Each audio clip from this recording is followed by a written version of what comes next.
வணக்கம் வணக்கம் ஃப்ரெண்ட்ஸ், எல்லாம் எப்படி இருக்கீங்க? நல்லா இருக்கீங்களா? டீ காஃபி சாப்பிட்டீங்களா? Right, okay. மணி 11 கிட்ட ஆச்சு. எத்தனைக்கும் நேற்று கோயம்புத்தூர்லாம் போய்ட்டு வந்தேன் இல்லையா, டயர்டு. கீழே போய் தம்பி குளிப்பாட்டி ரெடி பண்ணி அவனை சனிக்கிழமை சேவ் பண்ணல. சீக்கிரம் கிளம்பி 7 மணி கிளம்பிட்டேன்.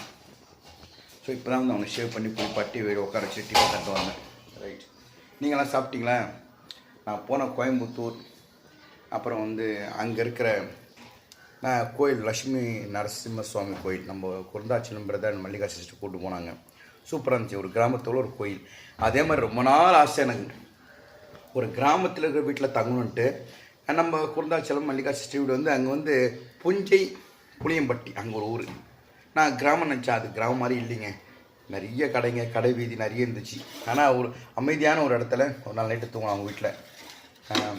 மிகப்பெரிய என்ன சொல்கிறது, சப்ஸ்கிரைபரோட பிரதர்ஸ் அண்ட் சிஸ்டர் மாதிரி நல்லா பழகுனாங்க 2 பேரும்.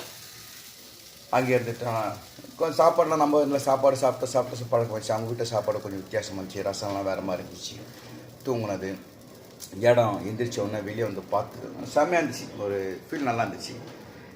நேற்று நைட்டு தான் வீட்டுக்கு வந்தேன். கொஞ்சம் லேட் ஆகிடுச்சு. Train 1 hour late. அது என்னமோ கேரளா டாட்டா எக்ஸ்பிரஸ்ன்னு ஒன்று. அந்த திருப்பூரில் நிற்கிறேன் ரயில்வே ஸ்டேஷனில். ஒரு 2000 பேர் 3000 பேர் இருக்காங்கன்னு வச்சுங்க. எண்ணி பார்த்தா ஒரு 15-20 பேர் தான் நம்ம தமிழ் ஆளுங்க இருப்பாங்க. முழுக்க எல்லாம் வெளிநாட்டு ஆளுங்க தான். ஒன்று எதுக்கு நான் பார்த்தேன்னா, எனக்கு தெரியல, நான் ட்ரெயின் போய் பழக்கல. S2 கோச் எங்கே வரும், S3 கோச் எங்கே வரும், அதெல்லாம் டிஸ்பிளே ஆகணும் கூட தெரியாது எனக்கு. அப்புறம் பார்த்து கண்டுபிடிச்சிட்டேன். ஓகே, இப்போ ஒரு வழியாக கோயம்புத்தூர் போய்ட்டு வந்தாச்சு. நான் கோயம்புத்தூர் போகிறப்பெல்லாம் எதனா ஒரு சோதனை வரும். போன வாட்டி வந்து 6 மணி நேரம் நின்றேன். எதனா ஒன்று வரும். இந்த வாட்டி வந்து ஐயோ ஏன் கேட்குறீங்க, கவர்மெண்ட் பஸ்ஸு கை காமிச்சா நிறுத்த மாட்டேங்கிறாங்க.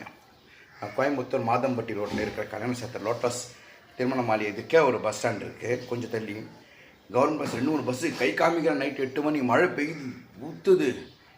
அந்த காந்திபுரம் ரோடுக்கு பஸ்ஸு வருது. கிட்ட வந்து எடுத்துன்னு போயிடறாங்க. 3 கவர்மெண்ட் பஸ்ஸு. மழை பெய்யுது, நைட்டு வேறு இருட்டு. நானும் வடிவல் சேர்க்கணும். கடைசியில் ப்ரைவேட் பஸ் ஒன்று வந்துச்சு. ப்ரைவேட் பஸ் இப்படி கை காமிச்சு நிறுத்திட்டாங்க.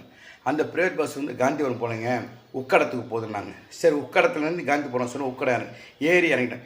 பரவாயில்ல, அந்த பஸ்ஸுலேயும் சப்ஸ்கிரைபர்லாம் இருந்தாங்க, பேசினாங்க. ரொம்ப சந்தோஷமாக இருந்துச்சு. ஏன் அது கவர்மெண்ட் பஸ் நிறுத்தமாக இருக்காங்க, ப்ரைவேட் பஸ் மட்டும் நிறுத்துறாங்க எனக்கு தெரியல.